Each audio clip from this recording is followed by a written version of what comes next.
జనజాగరణ సమితి రాష్ట్ర కన్వీనర్. పాకిస్తాన్ ఉగ్రవాదులు భారతీయులను అత్యంత కిరాతకంగా చంపేస్తుంటే మనము ఇక్కడ కొంచెం కూడా సిగ్గు శరం లేకుండా కరాచీ బేకరీల పేరుతో ఊరేగడం ఎంతవరకు సబబు? తక్షణమే యాజమాన్యం దేశవ్యాప్తంగా ఉన్నటువంటి కరాచీ బేకరీల పేర్లను మార్పు చేయాలి, తొలగించాలి. లేకపోతే కేంద్ర ప్రభుత్వం ఈ కరాచీ బేకరీల యాజమాన్యంపై దేశద్రోహం కేసు పెట్టాలని జనజాగరణ సమితి డిమాండ్ చేస్తుంది. పాకిస్తాన్లో భారతీయ మూలాలు ఉన్నటువంటి బెనారస్ బేకరీల పేరుతో వ్యాపారం చేస్తే అక్కడ ఉన్నటువంటి ప్రజలు సహించగలరా అని మేము ప్రశ్నిస్తున్నాం. తక్షణమే ఈ బేకరీలు ఏవైతే ఉన్నాయో అవన్నీ ప్రస్తుతం సరిహద్దుల్లో ఉద్రిక్త పరిస్థితులు ఉన్నాయి కాబట్టి దేశభక్తిని నిరూపించుకోవడం కోసం ఇటువంటి కరాచీ పేర్లు ఉండకూడదని మేము ఈరోజు నిరసన తెలియజేస్తున్నాం. తక్షణమే ఈ కరాచీ బేకరీల పేర్లను తొలగించాలి. 10 రోజులు సమయం ఇస్తున్నాం. 10 రోజుల్లో తొలగించలేదనుకోండి, పోలీసులు కాదు కదా, ఎవరు వచ్చినా కూడా పెట్రోల్ పోసి తగలబెడతామని ఈ సందర్భంగా హెచ్చరిస్తున్నాం. పేర్లు మార్చుకోండి. మేము జనజాగరణ సమితి హిందూ జాతీయవాద సంస్థగా మేము వీళ్ళ వ్యాపారానికి కానీ ఎటువంటి అభ్యంతరం కాదు, వ్యతిరేకం కాదు. కేవలం కరాచీ అనే పేరుకు మాత్రమే వ్యతిరేకం.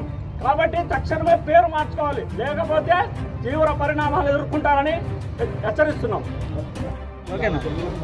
అందరికీ నమస్కారం అండి. నా పేరు వంశీ యాదవ్, భారతీయ జనతా పార్టీ యువ మోర్చా విభాగం జాతీయ కార్యదర్శి సభ్యుడిని. ఈరోజు దేశభక్తి ప్రపంచం అంతా ఉట్టిపడుతుంటే ఈ దేశం ప్రతి ఒక్క యువకుడు కానీ ప్రతి ఒక్క భారతీయుడు కానీ రోడ్డు మీదకి వస్తుంటే కరాచీ బేకరీ అనే పేరు చాలా ఇబ్బందిగా ఉంది. ఎందుకంటే ఇదే బెనారస్ బేకరీ కానీ లేకపోతే ద్వారకా బేకరీ కానీ తిరుపతి బేకరీ కానీ పాకిస్తాన్లో ఉంటే అక్కడ ఉన్నస్తారా?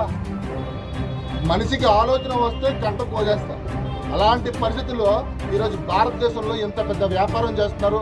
ఇక్కడ మనం వ్యాపారానికి వ్యతిరేకం ఎక్కడా కాదు. ఇక్కడ కేవలం కరాచీ అనే పేరు పాకిస్తాన్ మూలాలు ఎక్కడున్నా, పాకిస్తాన్ యొక్క మూలం ఎక్కడ కనిపించినా ప్రతి ఒక్క భారతీయుడు బయటకు వస్తాడు, ప్రతి ఒక్క యువకుడు బయటకు వస్తాడు. పాకిస్తాన్ అనే పేరుని ఈ విధంగా ఈరోజు టెర్రరిస్టులు కానీ మతం చేస్తున్నారో అవన్నీ అంతరించిపోయేటట్టు, అంటే పాకిస్తాన్ అనే దేశాన్ని ప్రపంచ మట్టంలో లేకుండా చేయడానికి ఎటువంటి పరిస్థితుల్లో కూడా భారతదేశ సైన్యం రెడీగా ఉంటుంది. అదేవిధంగా ఈరోజు చాలామంది 2-3 నాకు ఫోన్ చేశారు.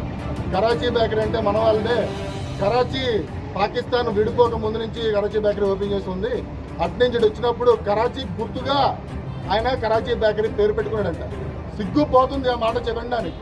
ఈరోజు భారతదేశం యొక్క ఎంత వాడవుతూ ఉంటే ఈరోజు కరాచీ పేరు గుర్తుగా ఉందని చెప్పి దేశద్రోహ చర్య కింద వీళ్ళు కేసు నమోదు చేయాలి. లేని పక్షంలో 10 రోజుల్లో కానీ కరాచీ బేకరీ దేశీ బేకరీ కానీ భారతదేశ బేకరీ కానీ పేరు మార్చుకోకపోతే ఇందాక వాసు గారు చెప్పినట్టు దేశవ్యాప్తంగా కరాచీ బేకరీలు ఎక్కడెక్కడ ఉన్నాయో అన్నిటి దగ్గర కరాచీ బేకరీ బోర్డులు పెట్రోల్ పెట్టి తగలడానికి సిద్ధంగా ఉన్నాం. ఈరోజు భారతీయ జనతా పార్టీ కానీ టీడీపీ పార్టీ కానీ పవన్ కళ్యాణ్ గారి జనసేన పార్టీ కానీ ప్రతి ఒక్కరు దేశం కోసం ప్రేరణ ఏ విధంగా ఇస్తున్నారో షాపు వాసులు కూడా, షాపు ఓనర్లు కూడా 1-2 సార్లు ఆలోచించుకొని భారతదేశానికి గౌరవించి మళ్ళీ చెప్తున్నా, భారతదేశానికి గౌరవించి బోర్డులు పేరు మార్చి భారత్ బేకరీ దేశీ బేకరీ అనో మీకు నచ్చిన పేర్లు పాకిస్తాన్ मैडम ये जो भहीद साहब है प्रेसिडेंट, आप टेंशन मत लो, मेरे पति को बचा लो, हम बचा देगा, कोई बात नहीं। तब से मन युवा डिजाइन किया है, ठीक है हम बचा देंगे, आप टेंशन मत लो। मैं आ रहा हूँ। मैं कहाँ पे आपका ये हस्बैंड? क्या हुआ इसको, क्या हुआ? Please ask for help. We don't need. Okay, don't worry. You okay? You need a water, sir? Sir, we'll manage. Just ask for help. Okay, you first you give the hands water, drop of water. Take a drop of water, sir, please. Please.